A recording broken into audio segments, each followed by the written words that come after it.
No sé cómo empezar esto sin que suene raro, pero supongo que ya nada suena normal cuando tu matrimonio se va a la mierda sin que te des cuenta. Todo empezó un martes. Volví a casa más temprano de lo habitual porque se suspendió una reunión. Serían las 18:10. Metí la llave en la cerradura y no giró. Pensé que había algo atascado. Probé de nuevo. Nada. Saqué la copia del llavero del coche. Tampoco. Me quedé ahí, en la puerta de mi propio piso, como un idiota. No sabía si golpear, llamar o tirar la puerta abajo. Entonces, escuché pasos dentro. No uno, dos. Y risas. Pero no eran risas de serie en la tele. Eran suaves, reales, como cuando estás tratando de no hacer ruido pero no puedes evitar reírte. Reconocí la de Laura. La otra no, o mejor dicho, no la esperaba. Tardé un segundo más de lo que debería en reaccionar. Golpeé la puerta. Primero normal, luego con rabia. Laura, soy yo, joder. Silencio. Pasos que se alejan. Y después, ella abre. Con cara de susto. O sea, no de sorpresa. De susto. Como si me hubiese encontrado saliendo del armario con un cuchillo. Llevaba un albornoz que no era suyo. No el color, ni el estilo. Era más grande, y olía, cuando me acerqué a besarla en la mejilla, a un perfume que no era el suyo. Yo no dije nada. Ella tampoco. Caminé hacia adentro como si nada, pero sentí su tensión detrás de mí. En el sofá había una copa medio vacía. Roja. No era vino, era tinto de verano con mucho hielo. El vaso tenía una marca de pintalabios. Otra copa, vacía, sin rastro. También había un cargador de móvil en el enchufe del pasillo. Uno que no habíamos tenido nunca. Y, lo más extraño de todo, la casa estaba ordenada. Demasiado ordenada. Como si alguien hubiese hecho una limpieza rápida justo antes de abrirme la puerta.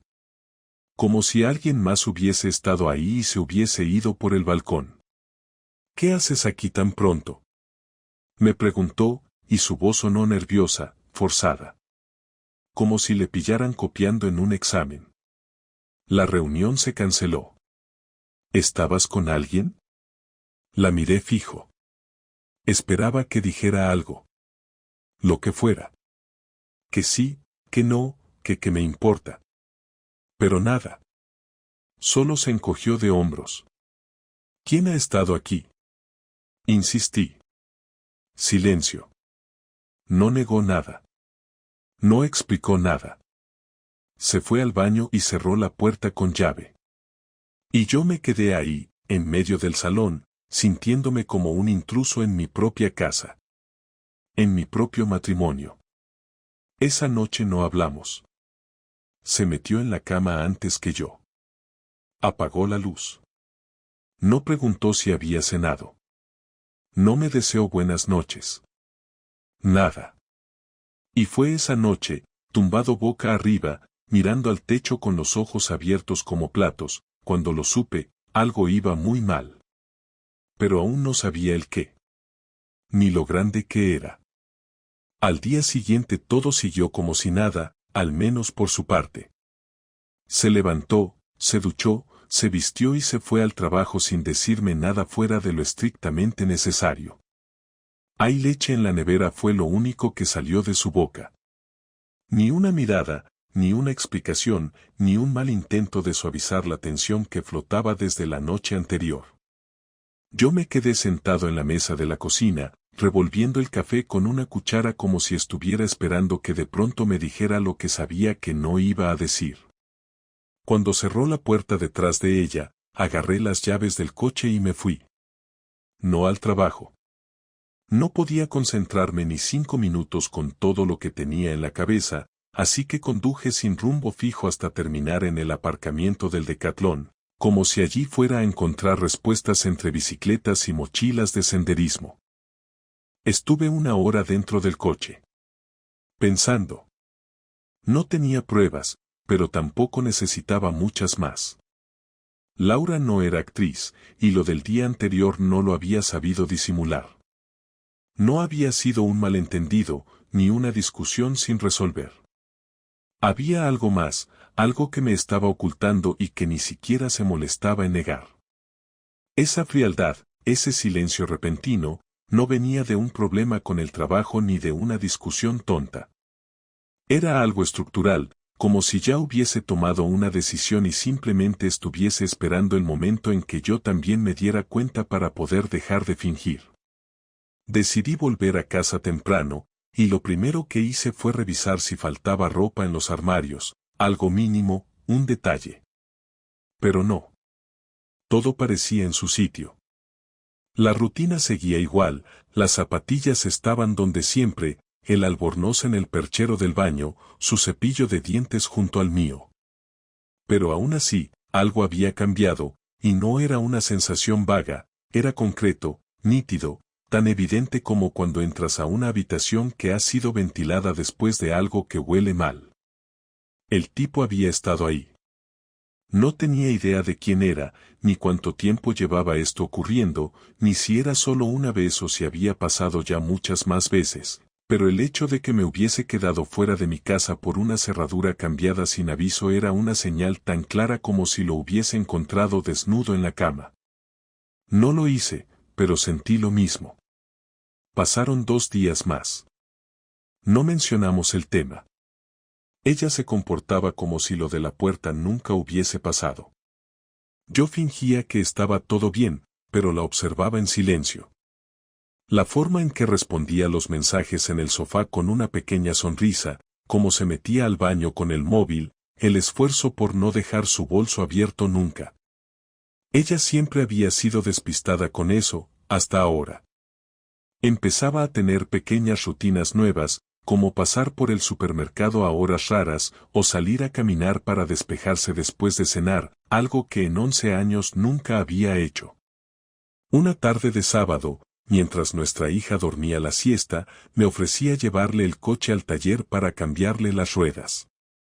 Ella no se negó, pero se puso nerviosa. Me dio las llaves del coche como si me estuviera entregando un arma. Eso me confirmó que el coche podía ser una pista. Y lo fue.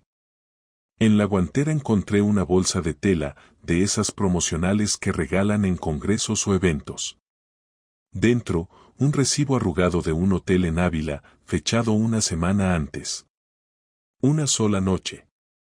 Habitación doble. A nombre de L. Gutiérrez, que era ella. No había pagado con nuestra tarjeta habitual, sino en efectivo.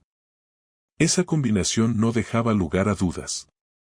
No había estado con su madre como me dijo ese fin de semana. No había sido un retiro espiritual con las compañeras del yoga. No había nada que explicar, ni justificación posible. Volví a casa y guardé el recibo en el cajón de mi escritorio. No se lo dije. Todavía no. No porque dudara, sino porque necesitaba que ella me lo negara. Necesitaba escuchar de su propia boca una mentira más para tenerlo todo claro. Esa noche fingí que tenía dolor de cabeza. Me metí en la cama temprano y esperé. Laura estaba en el salón con el portátil, según ella poniéndose al día con correos del trabajo. A la 1 de la madrugada me levanté sin hacer ruido y fui hasta el salón.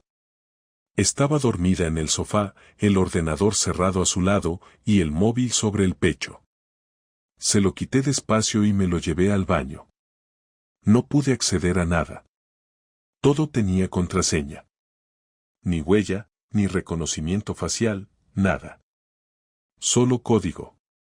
Probé su cumpleaños, el de nuestra hija, hasta el mío. Nada. Volví a dejarle el móvil donde estaba y volví a la cama. Esa madrugada no dormí.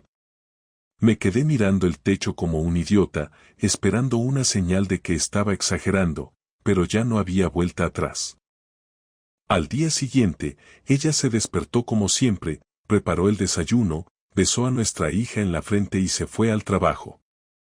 Cuando salió por la puerta, supe que tenía que actuar. Fui al trabajo solo para que vieran mi cara y luego salí. Fui al hotel de Ávila. Les dije que había perdido un recibo y que necesitaba una copia. Me pidieron el nombre, lo di.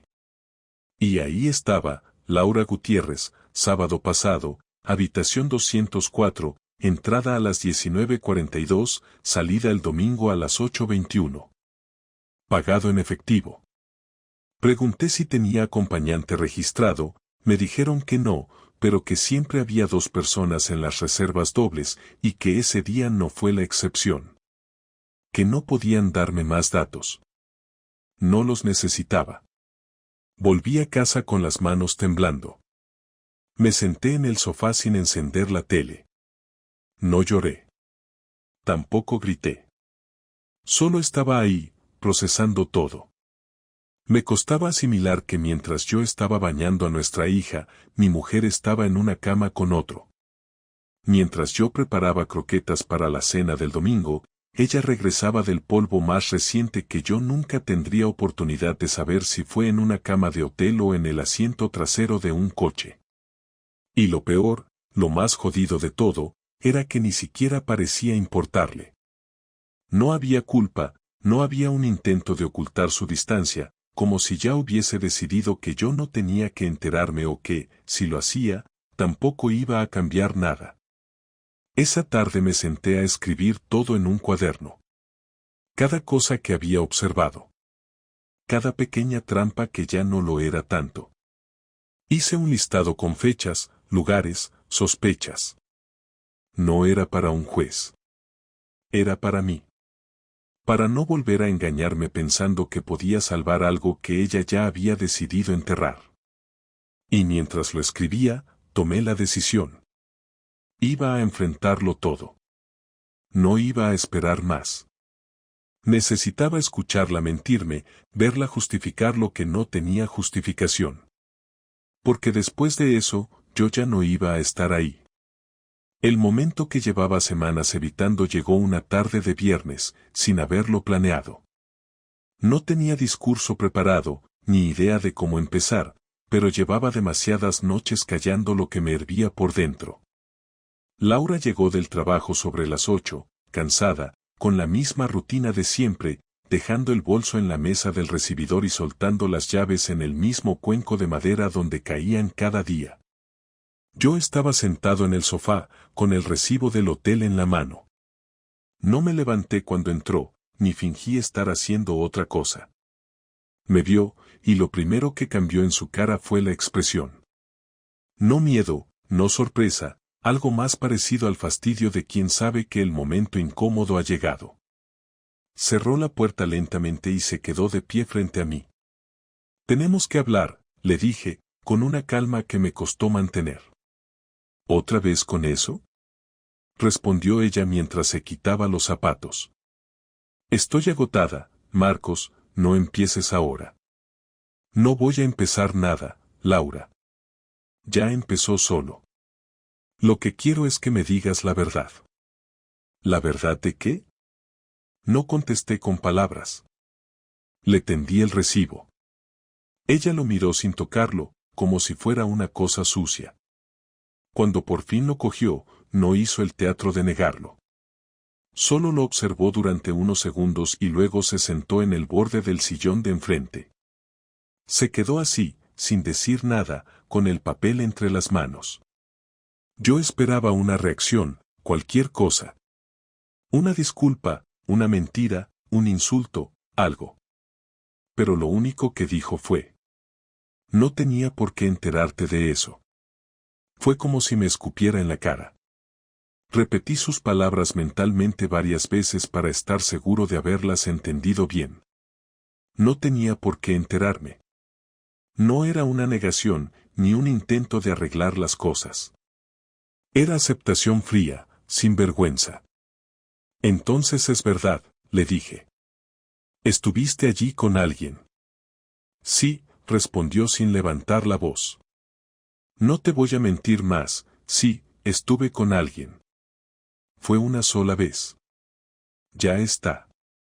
¿Una sola vez? repetí. ¿Quieres que te crea eso? No me importa si me crees o no. No pienso discutirlo. Su indiferencia me descolocó más que el hecho mismo. No gritaba, no se defendía, ni siquiera buscaba justificarse. Estaba completamente en otra parte.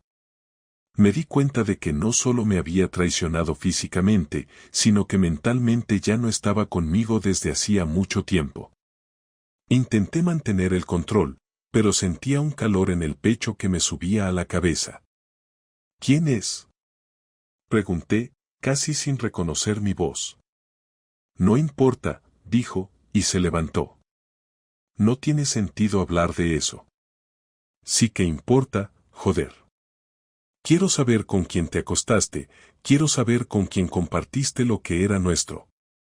Era tuyo, me corrigió con una calma que me dio asco. No mío. Lo tuyo era la idea de que todo estaba bien. Pero hace mucho que no lo estaba. Me quedé mirándola, intentando entender si realmente creía lo que decía o si solo estaba diciendo lo que le convenía. Caminó hacia la cocina y se sirvió un vaso de agua. La seguí. Cada paso me pesaba como si arrastrara un saco de cemento. ¿Cuánto tiempo llevas con él? Pregunté. Unos meses, respondió, sin mirarme. No sé exactamente.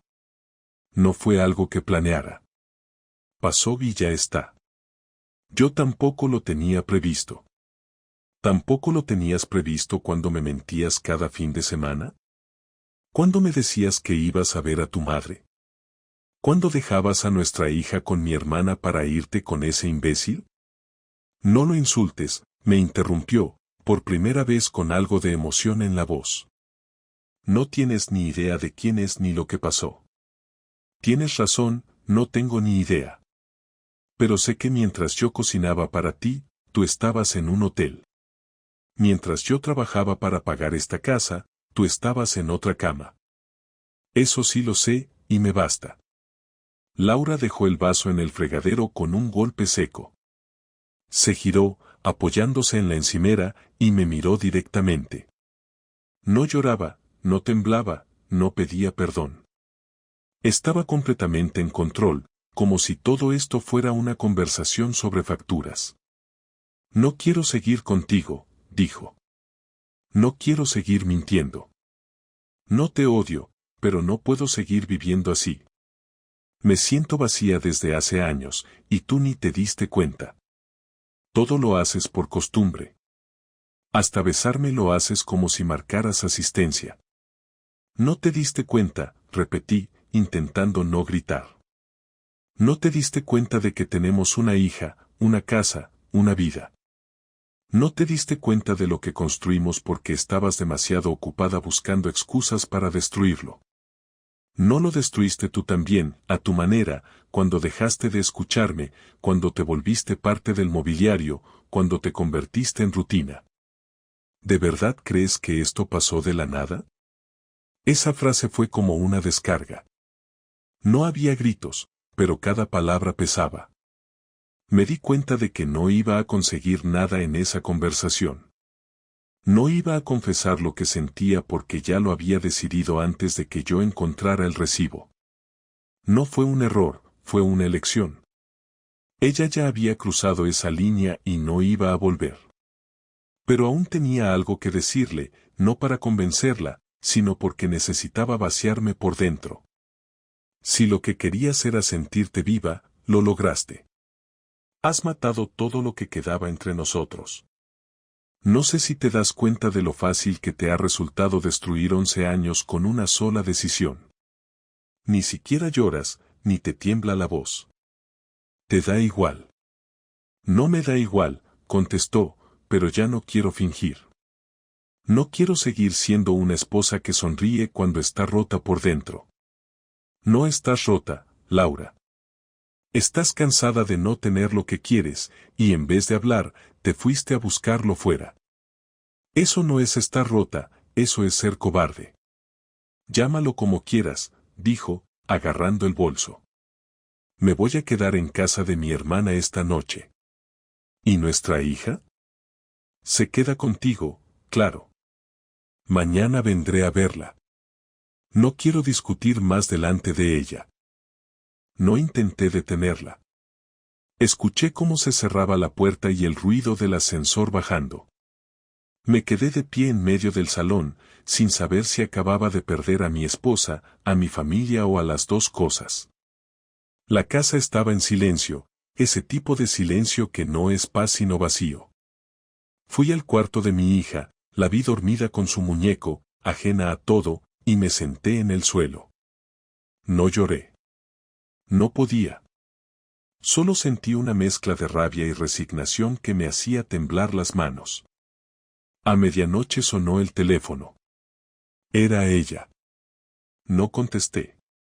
Al rato, un mensaje, lo siento, pero tenía que hacerlo. Lo borré sin leerlo entero. Esa frase no tenía sentido. No había nada que disculpar, porque no había sido un error. Había sido una elección consciente y egoísta. Pasé el resto de la noche sin dormir, repasando cada momento de los últimos años, buscando señales que había ignorado. Las había, todas. Simplemente, no quise verlas. Al amanecer, preparé el desayuno de mi hija, la llevé al colegio y volví a casa. Todo seguía igual, pero ya no era mi casa. Era un escenario vacío donde solo quedaba una historia rota. Me senté frente al ordenador y empecé a escribir una lista. No de recuerdos ni de reproches, sino de pasos a seguir, abogado, cuentas bancarias, testimonio, custodia. No iba a suplicarle que volviera. Lo que tenía que hacer ahora era asegurarme de que el daño no se extendiera más allá de donde ya había llegado. No iba a permitir que destruyera también la estabilidad de nuestra hija. Esa sería mi siguiente lucha. Pero la guerra entre nosotros, esa ya estaba perdida. No busqué venganza por rabia momentánea ni por espectáculo, busqué una venganza con el objetivo preciso de cambiar la situación para que ella sintiera las consecuencias reales de su elección, que no quedara todo en un resbalón privado y doloroso que se curase con excusas y silencios, y porque necesitaba proteger lo que quedaba de la vida de mi hija. Empecé por poner orden en lo material y lo legal, que era lo que podía controlar sin convertirme en otra cosa que luego yo mismo detestaría. Llamé a un abogado que conocía desde hace años y le expliqué los hechos con calma, le entregué el recibo del hotel y le conté las piezas pequeñas que había ido acumulando, las llegadas a casa a horas raras, las salidas para caminar que se convertían en horas, la maleta que había visto en su coche en un fin de semana cualquiera. El abogado no me dijo palabras grandilocuentes ni me pidió fotos sensacionalistas, me pidió hechos verificables y me ofreció pasos concretos. Conservar pruebas, abrir cuentas separadas para garantizar liquidez en caso de ruptura, solicitar una orden cautelar sobre determinadas decisiones económicas conjuntas si fuera necesario y encargar una investigación privada para documentar fechas y movimientos sin traspasar la línea de la legalidad. Contraté a un detective privado con licencia que me explicó que podía recopilar de forma legítima registros de reservas, fotografías tomadas en espacios públicos o bajo condiciones permitidas por la ley, testimonios de personas dispuestas a declarar si hacía falta. Le di el margen y el tiempo que pidió y, mientras tanto, empecé a actuar en mi terreno, hablé con el gestor del banco para abrir una cuenta personal a mi nombre, para asegurar los ingresos que dependían de mí y para solicitar la información sobre pagos compartidos que podría necesitar. Sin hacer nada ilegal ni dramático, solo separé lo que por derecho y prudencia debía ser separado, como quien separa lo que todavía puede salvarse de lo que ya no merece esfuerzo. Recopilé cada prueba como si fuera una carpeta profesional, facturas de hotel, testimonios de recepción que confirmaban hora de entrada y salida, fotos del coche aparcado en un lugar que no cuadraba con sus excusas, mensajes de voz anónimos que yo había recibido y que indicaban llamadas a horas concretas, todo datado y ordenado.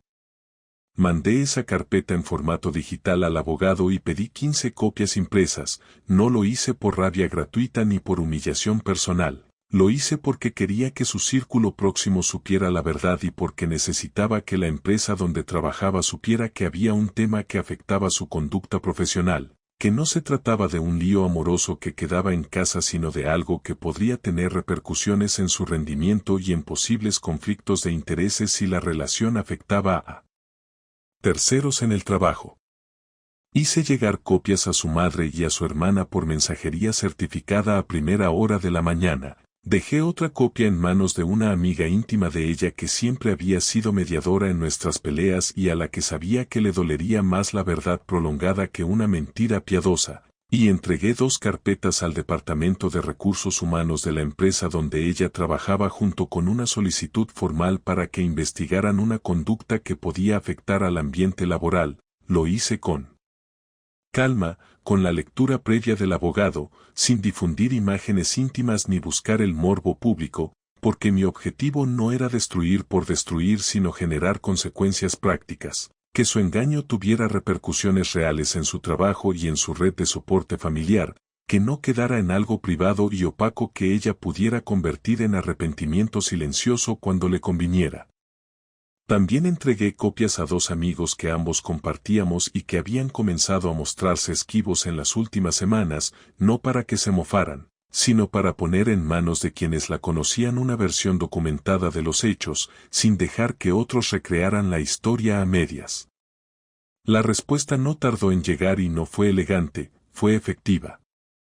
Su hermana me llamó llorando y diciendo que no entendía nada, que no podía creer que Laura hubiese hecho algo así. Y su madre vino hasta mi casa al día siguiente con la carpeta en la mano y una mezcla de indignación y tristeza que resultó más dolorosa de ver que la propia traición. En la empresa, Recursos Humanos me confirmó que habían abierto una investigación interna con carácter confidencial hasta esclarecer si la conducta de Laura comprometía su posición o sus responsabilidades. No era mi deseo echar a nadie del trabajo, pero sí que la organización supiera que había una situación que requería control. El amante recibió una llamada de su jefe 2 días después preguntándole por su comportamiento y por qué algunos correos y movimientos indicaban una doble vida que interfería con su horario laboral. En apenas una semana, la persona con la que Laura había estado fue suspendida cautelarmente a la espera de aclarar asuntos administrativos y eso fue una consecuencia tangible que me hizo sentir una mezcla de alivio y culpa, porque la acción afectó a un tercero y ningún daño a terceros formaba parte del plan original, pero tampoco podía cubrirme con el manto del dolor y actuar como si las consecuencias no existieran para nadie más. En casa fui más meticuloso. Puse las cuentas en orden, hice una lista de bienes y documentos, saqué duplicados de seguros y cambié detalles administrativos para que cualquier maniobra financiera unilateral quedara dificultada, todo con asesoramiento legal y sin llevar a cabo ninguna acción que pudiera ser impugnada por suponer un abuso, porque quería que mi venganza fuera indiscutible y no una fuente de problemas mayores.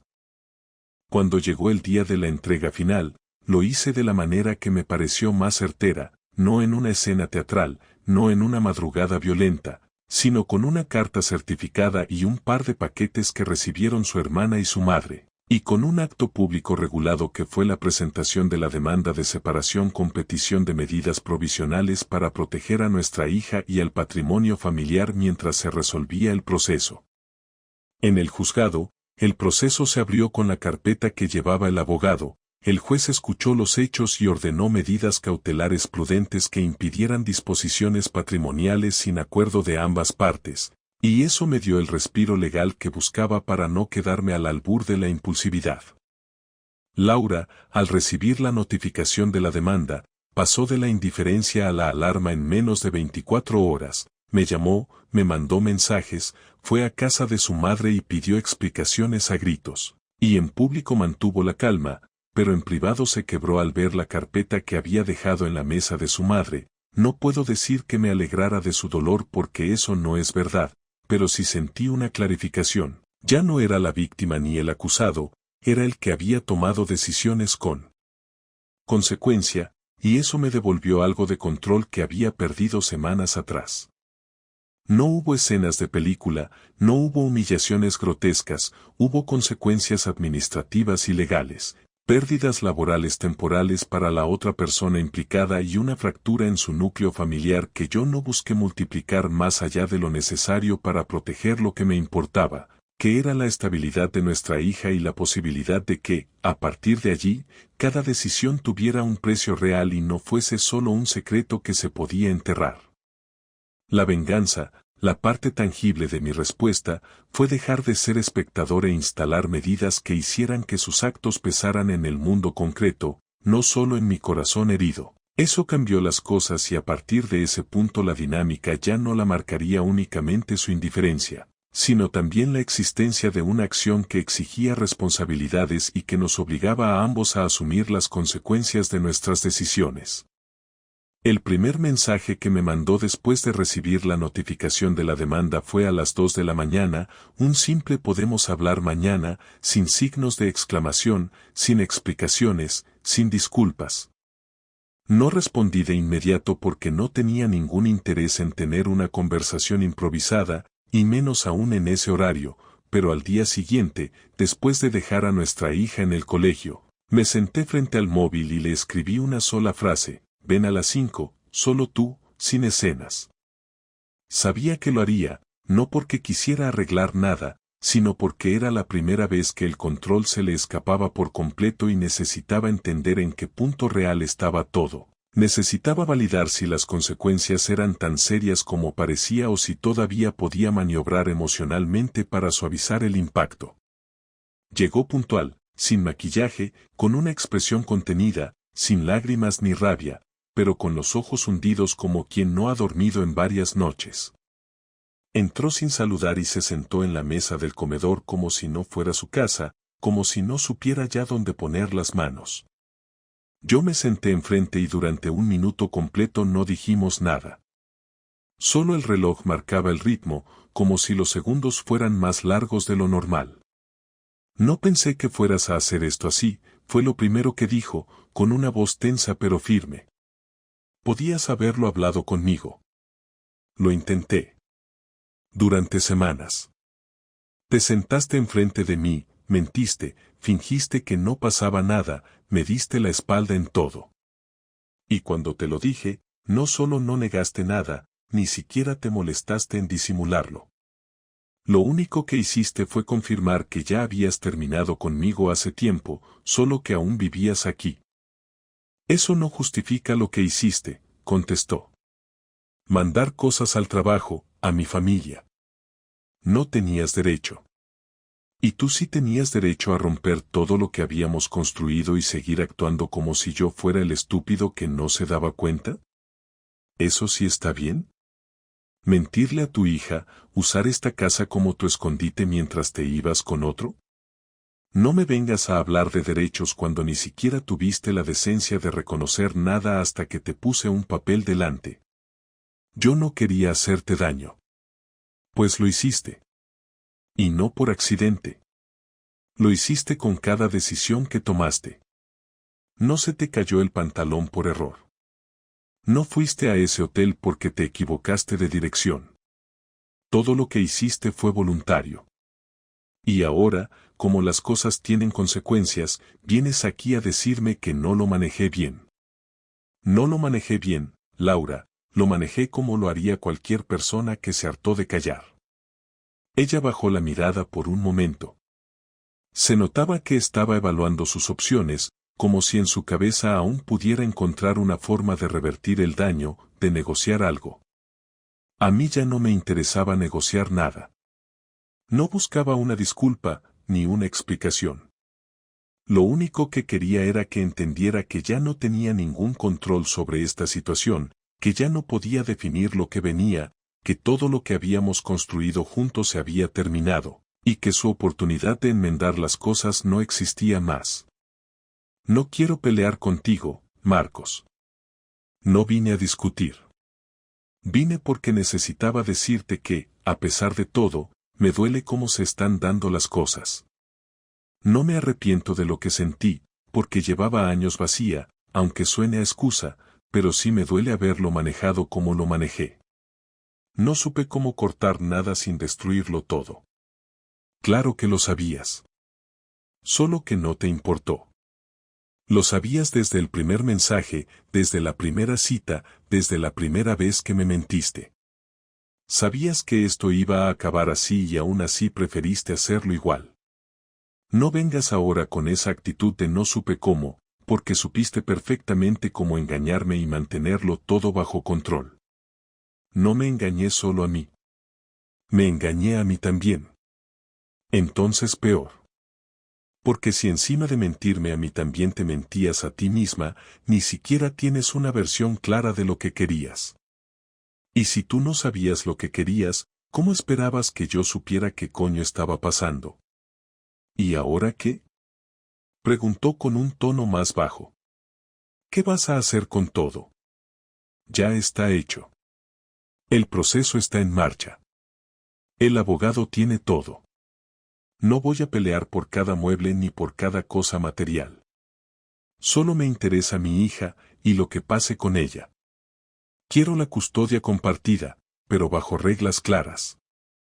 No quiero que la metas en medio de nada. No quiero que la uses para justificarte ni para manipular la historia. No le hables de lo que pasó entre nosotros, no todavía. Déjala vivir su rutina sin ensuciarla con tus decisiones. No le he dicho nada, ni lo haré. No quiero que sufra más de lo necesario. Entonces cumple eso. Si de verdad te importa, empieza por ahí. Y también te digo algo más, no voy a ponerme en contra tuya delante de ella. No voy a usarla como escudo emocional. Pero si intentas joderme con temas legales o ponerla de tu lado con historias maquilladas, te prometo que ahí sí que no me va a temblar la mano. Ella asintió lentamente, sin discutir, como si ya no tuviera fuerzas para defenderse de nada más. Supongo que por fin entendió que todo eso que creía manejar se le había desbordado. No lloró, no pidió perdón. Solo se levantó, agarró el bolso y caminó hasta la puerta. ¿Quieres que pase a verla mañana? Llama antes. Si está bien, no hay problema. Pero nada de dramatismos. No quiero escenas, ni sorpresas. Está bien, dijo, y se quedó un segundo más en la puerta antes de abrir. Sé que ya no hay vuelta atrás. Solo quería que me lo dijeras tú, directamente. Lo sabías desde hace semanas. No necesitabas que yo te lo dijera. Salió sin cerrar fuerte, sin ruido. Y por primera vez en mucho tiempo sentí que ya no estaba dentro de mi casa ni de mi vida. Solo quedaba una etapa que cerrar, una firma, unos papeles. Esa fue nuestra última conversación como pareja. Ya no había preguntas, ni dudas. Todo lo que vino después fueron procesos administrativos y decisiones prácticas. Había terminado. Con todo. Con ella. Con la mentira. Con la espera. Con los silencios que había tragado por miedo a enfrentar lo que sabía desde el principio. Lo que vino después fue otra vida. Sin ella. Sin su control. Sin sus horarios. Sin sus explicaciones. Y aunque dolía, también era el primer paso hacia algo que al menos podía entender sin necesidad de adivinar nada. Los días posteriores fueron menos caóticos de lo que imaginaba, pero no por eso más fáciles.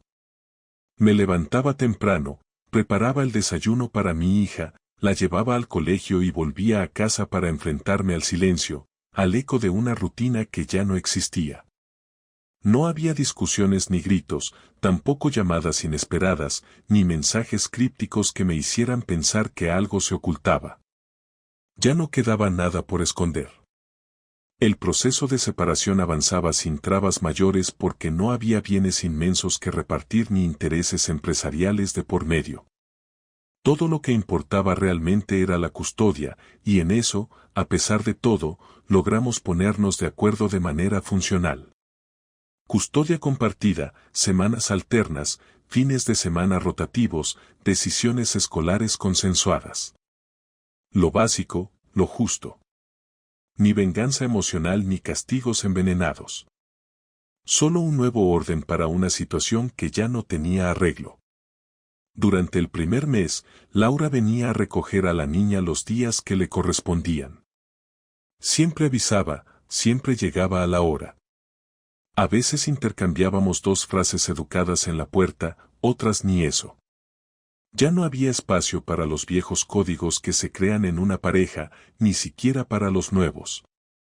Era como interactuar con una persona que conoces de otra vida. La veía con ojos limpios, sin la idealización que uno arrastra por costumbre. Ya no buscaba rastros de arrepentimiento en su mirada, ni intentaba descifrar gestos que pudieran indicar alguna culpa. No quería reconciliaciones, ni disculpas. Lo único que necesitaba era claridad y estabilidad. Me preocupaba más si mi hija comía bien cuando estaba con ella, si dormía las horas que debía, si se sentía segura en cada casa. Lo demás ya no me ocupaba. Una tarde de sábado, mientras mi hija dormía una siesta después de una mañana en el parque, me senté frente al ordenador y comencé a escribir un resumen de todo lo que había pasado. No para guardarlo ni para publicarlo. Solo para entenderlo yo. Línea a línea, día por día, recordé las decisiones, las sospechas, los momentos de quiebre. No lo hice con resentimiento. Lo hice como quien limpia una herida para que cicatrice bien. Me di cuenta de que mi error más grande no fue confiar en ella, sino haber callado demasiadas veces por comodidad, haber normalizado su frialdad, haber aceptado como parte del matrimonio esa distancia progresiva que uno justifica pensando que todas las parejas pasan por etapas. No todos los silencios eran señales de paz, y no todas las rutinas eran estabilidad. Había señales pequeñas que dejé pasar, comportamientos que ahora, con la cabeza fría, se veían con claridad aplastante. Pero el arrepentimiento por no haber actuado antes no servía de nada. Ya estaba hecho, y lo único que quedaba era aprender. Volví a salir con amigos que había dejado de ver por falta de tiempo o por el peso de la rutina. Me invitaron a tomar algo, a ver un partido, a desconectar. Al principio me costaba mantener una conversación que no girara en torno al proceso o al daño. Pero poco a poco, sin darme cuenta, fui saliendo del agujero. No con grandes gestos ni con revelaciones profundas, sino con actos simples. Comer tranquilo. Dormir bien. Reírme con alguien sin sentir que debía explicar por qué estaba así. También empecé a ir al gimnasio otra vez, a recuperar un cuerpo que había dejado abandonado tanto como mi vida personal. No por vanidad, sino por estructura mental. Me hacía bien tener algo que me obligara a salir, a moverme, a sentir que había un ritmo que no dependía de nadie más. Un día, al salir de recoger a mi hija del colegio, me crucé con el tipo. No llevaba traje ni cara de seductor. Era uno más. Pelo corto, gafas discretas, expresión neutra. Venía del otro lado de la acera, y aunque intentó mirar hacia otro lado, me reconoció en cuanto estuve a 2 metros. No me dijo nada, y yo tampoco. Pero al pasar, noté cómo le temblaba el gesto. Me bastó eso.